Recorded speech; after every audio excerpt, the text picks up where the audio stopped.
And now we must turn to the issue of gun violence in America today, because the latest mass shootings in Aurora, Colorado, and Newtown, Connecticut leave us all, liberal and conservative, Republican and Democrat, appalled and disgusted at the carnage. Now, some people, and that includes many of you in this room tonight, want to place the blame for this horror on things like 30-round magazines or semi-automatic rifles. We want to blame something, anything that we can control. But what we really want to ban is violence and murder and insanity. Now, we don't talk about that, though, because deep in our hearts, each of us knows that violence and murder and insanity are built into the human condition and likely always will be. You know, there are two kinds of animals in this world, predators and prey. No one watches a leopard chase down a gazelle and denies that the gazelle has a right to use its hooves and horns to protect itself from the predator. But there are people in this room tonight and all across the country who would deny that same right to self-defense to other human beings. Such people seem to think that the way to stop the leopard is to cut the horns off of the gazelle, that by somehow making it easier for the predator will simply go away. My friends, this is insane. When you make it easier for the predator, you get more predators. So let's start with the so-called assault weapons, more properly known as semi-automatic rifles. In 2011, the total firearm murders came to 8,583, according to the FBI. Now, during that time, the total murders committed by rifles, all rifles, not just semi-automatic rifles, were 323. That's 3% of all murders. Hammers and clubs kill half again as many people as rifles. Hands and feet murder twice as many. And knives kill 5 times more Americans than all rifles combined.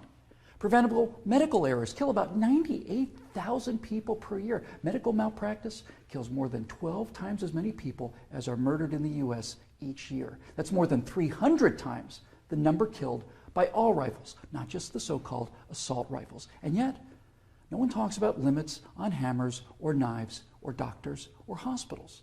No one does that because the good we perceive from hammers and knives and doctors far outweigh their perceived harm. And yet, studies show that firearms prevent anywhere from 800,000 to over 2 million violent crimes every year.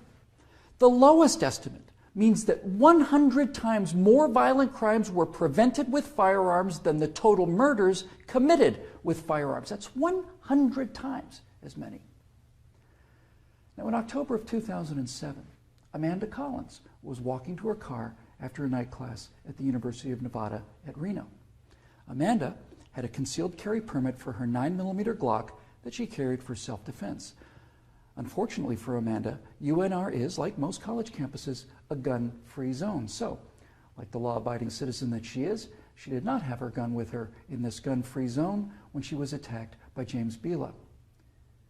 Bila raped her on the UNR campus less than 300 yards from the campus police office. He then walked away, and a few months later, this human predator went on to murder 19-year-old Breonna Dennison. Amanda Collins went on to say, quote, "I know, having been the first victim, that Breonna Dennison would still be alive had I been able to defend myself that night," unquote.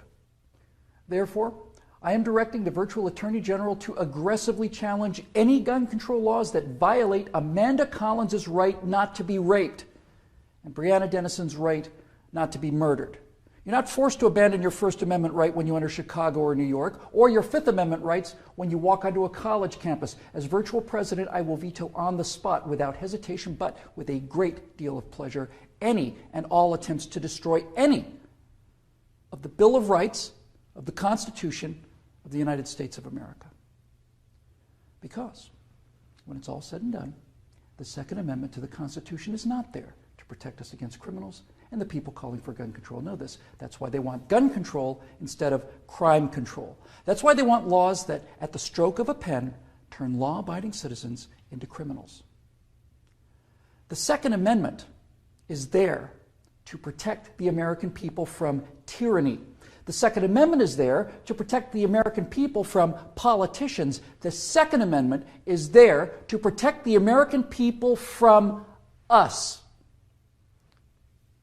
Now, Some politicians claim America deserves a vote on this issue. Okay, let's have a vote. Those of you advocating infringement on the right of the people to keep and bear arms need to go to the American people with the 28th Amendment, which would simply read, the Second Amendment to the Constitution is hereby repealed. That would, for the first time, give you the legal authority to do what you have been doing and what you are trying to do now in direct violation of your oath of office to defend the entire Constitution of the United States, not just the parts you happen to approve of.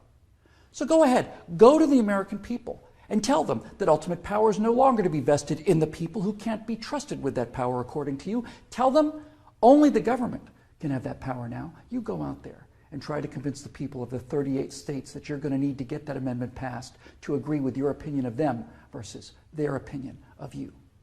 I dare you. 12 million unarmed men, women, and children were unable to resist being murdered by their own National Socialist government in Germany. Perhaps 50 million unarmed men, women, and children were murdered by their own Union of Soviet Socialist Republics. 50 million Chinese murdered by their own government under Mao, who also disarmed his people.